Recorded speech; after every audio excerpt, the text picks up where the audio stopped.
오늘 우리에게 주신 하나님의 말씀 보도록 하겠습니다. 신명기 19장 1절로 13절 말씀입니다. 생명의 샘가 11월 16일 목요일 말씀 도피성 제도 함께 읽겠습니다.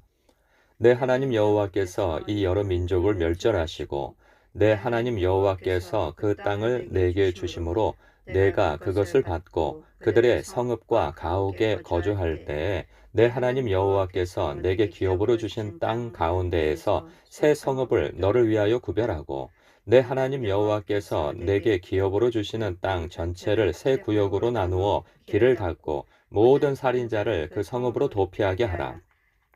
살인자가 그리로 도피하여 살만한 경우는 이러하니 곧 누구든지 본래 원한이 없이 부지 중에 그의 이웃을 죽인 일, 가령 사람이 그 이웃과 함께 벌목하러 살림에 들어가서 손에 도끼를 들고 벌목하려고 찍을 때에 도끼가 자루에서 빠져 그의 이웃을 맞춰 그를 죽게 함과 같은 것이라.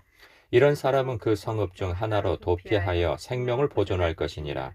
그 사람이 그에게 본래 원한이 없으니 죽이기에 합당하지 아니하나 두렵건대 그 피를 보복하는 자의 마음이 복수심에 불타서 살인자를 뒤쫓는데 그 가는 길이 멀면 그를 따라 잡아 죽일까 하노라.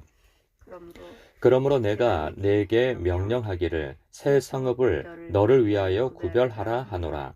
내 하나님 여호와께서 내 조상들에게 맹세하신 대로 내 지경을 넓혀 내 조상들에게 주리라고 말씀하신 땅을 다 내게 주실 때 또 너희가 오늘 내가 너희에게 명하는 이 모든 명령을 지켜 행하여 내 하나님 여호와를 사랑하고 항상 그의 길로 행할 때에는 이 셋 외에 새 성읍을 더하여 내 하나님 여호와께서 내게 기업으로 주시는 땅에서 무죄한 피를 흘리지 말라. 이같이 하면 그의 피가 내게로 돌아가지 아니하리라.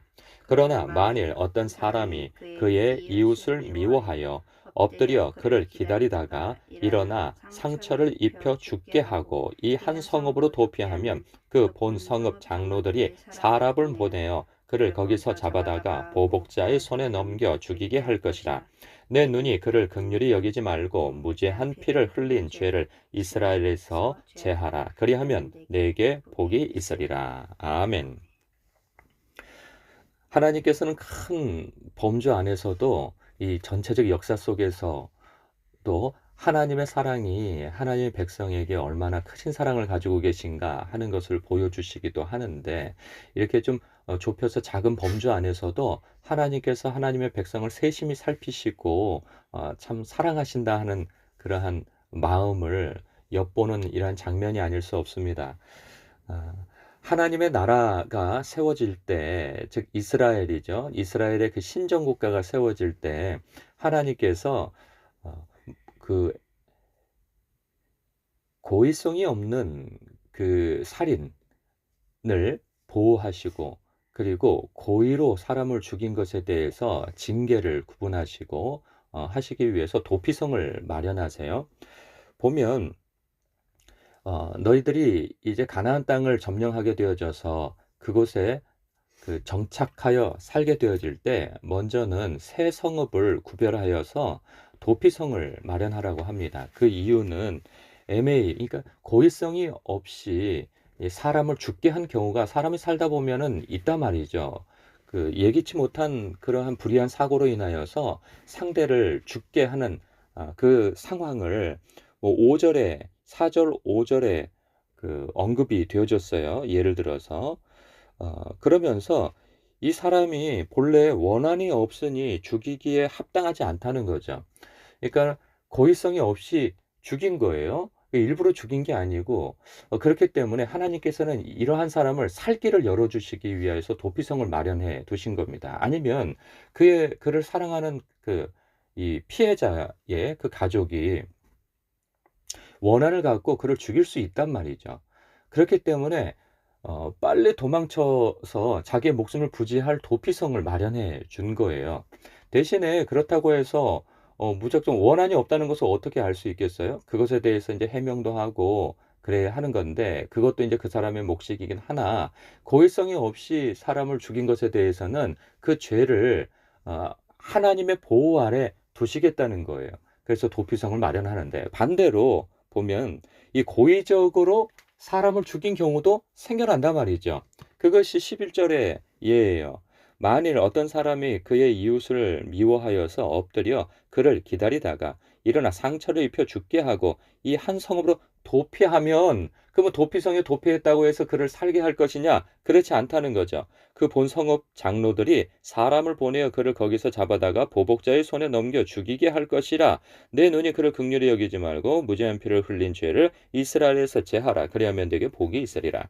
하나님께서는 법질서를 바로 세우기를 원하셨던 거죠. 만약에 누구든지 뭐 어떤 죄를 지었다 하더라도 이 도피성에 피하면 살 길을 열어준다, 이렇게 되어지면 사람은 자기가 원한 관계에 있는 사람들을 일부러 죽일 수도 있는 거죠.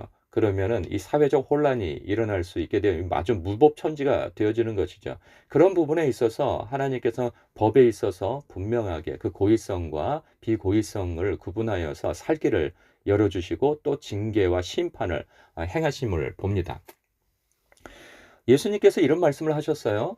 너희가 성경을 그 구원을 얻기 위하여서 부지런히 연구를 하건대 이 성경은 곧 내게 대하여, 그리스도에 대하여, 하나님의 아들에 대하여 쓰여진 것이다 라고 말씀하신 바가 있어요. 그렇다고 한다면 예수님의 말씀 속에 이 성경이라고 표현되어진 것은 바로 그 당시에는 우리가 알기론 구약 성경입니다. 이 구약 성경 속에 예수님에 대하여 쓰여졌다라고 하는 것을 전제로 할 때 이 도피성은 오늘날 우리에게는 바로 예수님을 예표하고 있음을 봐요. 그러니까 우리에게 있어서 도피성은 바로 예수님입니다. 하나님 앞에 예수님으로 말미암아 죄 사함을 얻지 못하면 우리는 하나님 앞에 죽임을 당할 수밖에 없는 그러한 죄인들이란 말이죠. 그런 부분에 있어서 우리는 우리의 어떤 죄도 용서해 주실 우리 예수 그리스도께 피해야 한다는 사실입니다. 물론 오늘 말씀에 보면 고의로 살인한 사람은 결코 용서받을 수 없다라고 하는 이 법체계에 대한 말씀을 해주고 계세요. 그런데 오늘날 예수님 앞에서는 우리 예수님 앞에, 즉 하나님 앞에 용서받지 못할 죄가 없다는 사실을 우리는 알아야 합니다. 우리가 고의로 사람을 죽였든 비고의로 사람을 죽였든 어떤 사람이든 하나님 앞에 나와 그 죄를 회개하면 용서함을 받을 수 있다는 사실이에요. 하나님 앞에는 용서받지 못할 죄가 없다는 사실을 우리는 알아야 됩니다. 그럼 우리는 이제 여기에서 반감이 일어나죠. 그러면 사람을 고의로 죽여도 죄 용서를 받는단 말입니까? 아니, 성경은 여기에서 그렇게 안 된다고 하지 않았습니까? 라고 얘기할 수 있는데, 지금 이스라엘의 법을 세우는 것이기 때문에 여기서 고의적으로 사람을 죽일 수 있다, 그리고 도피성에만 피하면 용서받을 수 있다, 이렇게 얘기가 되어진다면 아까 말씀드린 것처럼 모든 사람들이 자기 원한 관계를 살인을 저지르고 거기에 피하는 것으로 해결하려고 한단 말이죠. 그럼 법체계가 무너지고 무법천지가 되어진단 말이에요. 그런데 오늘날은 하나님의 나라가 선포되어져서 예수 그리스도를 믿는 자에게 하나님의 나라가 선포되어져서 하나님의 통치를 받게 되어지지만 이 세상은 이 세상 법질서에 따라서 살게 되어졌단 말이죠. 그래서 제가 말씀드린 바 하나님의 용서를 받는 것은 이 세상에서까지 용서를 받는다는 이야기를 하는 것은 아닙니다. 우리가 우리의 영생이 달린 문제, 즉 하나님을 알지 못했을 때, 예수 그리스도를 알지 못했을 때, 회개하기 이전에 사람은 악독하여서 고의로든 혹은 비고의적으로든 살인을 할 수 있단 말이죠. 아니, 그 이상 더 악한 짓을 할 수 있어요. 그러나 예수 그리스도 앞에 나와, 하나님 앞에 나와 회개를 한다면 하나님께서 그 사람 또한, 극악무도한 사람 또한 하나님께서 그 죄를 예수 그리스도 안에서 용서하신다 말이죠. 우리는 그것을 믿어야 합니다. 그래서 하나님은 용서하지 못할 자가 이 세상에 없으세요. 예수 그리스도 안에서 어떤 죄를 짓든지 우리 주님은 용서해 주실 크나큰 사랑을 가지고 계신단 말이죠. 그러나 이건 알아야 돼요. 우리가 하나님으로부터 죄의 용서함을 받고 영생을 약속받는다고 하여서 그 죄가 이 세상에서 용서받는 것은 아니에요. 우리가 살인을 저질러서 하나님 앞에 죄 용서함을 받았다 할지라도 이 세상의 법에 따라서는 심판을 받아야 하는 것이죠. 그러니까 그 대가는 이 세상에선 다 치러야 해요. 그 죄에 대해서는. 그러나 하나님 앞에서는 용서함 받고 그 영혼이 구원함을 받는다 하는 부분에 있어서 용서함을 받는다는 것이죠. 그렇기 때문에 우리는 하나님 앞에 누구든지 나와 회개하여 그 죄의 용서함을 받아야 합니다. 어떤 사람이 이런 생각을 가질 수 있어요. 나는 그렇게 악한 짓을 지은 죄가 없어요. 나는 다른 사람들에 비해서 선량하게 살아왔고, 나는 뭐 해코지하며 살지 않았고, 그래도 나름 그 선한 삶을 살았습니다. 그렇다 할지라도 예수 그리스도를 믿어 죄 사함 받지 아니하면 우리는 하나님 앞에 기본적으로 살인죄를 다 짓고 있단 말이에요. 그 살인죄는 우리가 이 세상에서 아무리 착하게 살았고 영웅적인 삶을 살았다 할지라도 기본적으로 하나님의 아들, 그 독생자를 죽게 한 죄를 다 가지고 있단 말이에요. 그렇기 때문에 하나님의 아들을 죽인 그 살인죄를 우리는 다 가지고 있어요. 그렇기 때문에 어떤 사람도 하나님 앞에 회개하지 않고서 하나님께로 나아갈 자가 없고 죄의 용서함을 받을 자가 없습니다. 예수 그리스도를 죽게 한 그 죄를 우리는 다 짊어지고 있어요. 그렇기 때문에 이 세상에서 아무리 선량한 삶을 살았다 할지라도 우리는 하나님 앞에 회개하여야 하는 것이죠. 죄의 용서함을 받아야 하는 것이에요. 그리고 여기에서 우리가 알아야 할 것은 내가 하나님 앞에 이렇게 극악무도한 죄, 즉 하나님의 독생자를 십자가에서 매달아 하나님의 저주를 받아 죽게 한 죄를 우리는 다 가지고 있는 가운데에서 예수 그리스도를 믿어 죄 용서함을 받은, 즉 도피성 예수 그리스도 안에서 우리는 죄사함 받고 용서함을 받았단 말이죠. 그래서 하나님 앞에 용납받아 하나님의 자녀가 된 권세를 부여받아 사는 사람이 바로 우리들입니다. 그렇기 때문에 이 세상에서 어떤 죄를 짓고 교회에 온다 할지라도 하나님의 사랑으로 그 사람을 품어 안을 수 있고 용납할 수 있는 그러한 이 하나님의 마음을 품은 그러한 용납의 마음을 가져야 한다는 것이죠. 예수님이 도피성이기에 우리가 그 도피성의 피에 하나님 앞에 용납받았다면 다른 사람 또한 용납할 수 있는, 그래서 죄사함 받아 회개하여 하나님의 자녀 백성이 되어지는 그러한 기회를 얻을 수 있도록 우리가 교회 공동체 안에서 그런 수용하는 마음을 가질 수 있어야 하는 것입니다. 뿐만 아니라 아까 말씀드렸던 것처럼 모든 사람이 죄 용서함을 받을 수 있도록 우리는 또 기도할 수 있는 사람이어야 하는 것입니다.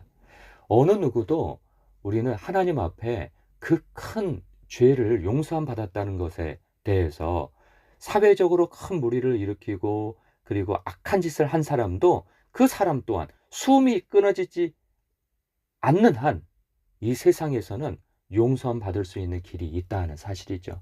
그것에 대한 열린 마음이 우리에게 있어야 합니다. 뿐만 아니라 오늘 말씀을 보면은 너희들이 들어가자마자 성읍 3개를 지어서 도피성을 마련하라 했는데 나중에는 3개를 더 지으라고 그래요.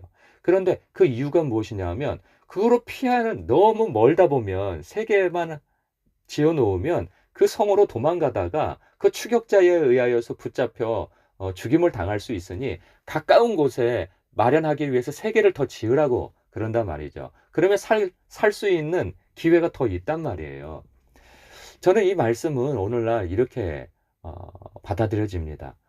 우리가 살다 보면 우리가 크나큰 죄를 용서함 받아서 거룩한 하나님의 백성이 되었음에도 불구하고 그렇다면 우리는 거룩한 삶을 살아야 되는데 그렇지 못한 경우가 많아요. 그럴 때 우리는 우리의 죄를 가지고 그냥 죄책감과 자책감에 사로잡혀서 살 것이 아니라 7번씩 70번이라도 하나님 앞에 범죄하였다면 그 죄를 가지고 하나님 앞에 나아가서 그 시간을 늦추지 말고 자책감에 사로잡히지 말고 하나님 앞에 나아가 죄의 용서함을 받아야 한다는 것이죠. 미쁘시고 의로우신 우리 주님 앞에 나아가 회개하면 그 죄를 용서함 받을 수 있단 말이에요. 그런데 이 악한 마귀가 주는 양심, 야, 네가 맨날 용서함 받고 가서 또 죄 짓고 그러면서도 네가 그게 진정한 회개냐? 그럴 것 같으면은 그런 회개는 소용없어. 하나님 앞에 용서함 받을 수 없어. 이런 악한 마귀가 주는 이 양심에 반응하여서 자기 스스로를 괴롭히며 그 자책감으로 사로잡혀 자기를 괴롭히는 것으로 죄를 상쇄시키기 위한 노력을 한다면 이것만한 자기의의가 없어요. 우리는 자꾸 반복되어지는 죄를 할지라도 넘어졌다면 주님 앞에 나아가 주님의 그 용서의 옷자락을 붙들고 우리는 다시 일어서야 하는 것입니다. 진정한 승리는 거기에 있어요. 한 번도 죄를 짓지 않으면 얼마나 좋습니까? 거룩하게만 살면 얼마나 좋아요.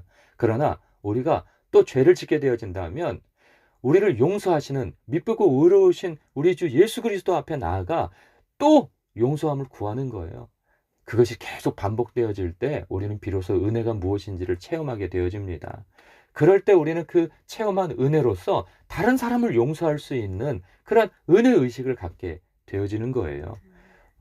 오늘도 우리가 입술로 범죄하고 생각으로 범죄하고 우리의 삶 속에서 또 죄를 짓게 되어진다면 하나님 앞에 나아가 죄의 용서함 받고 또 새롭게 되어 새 마음을 가지고 시작하시길 주님의 이름으로 축복합니다. 기도하겠습니다.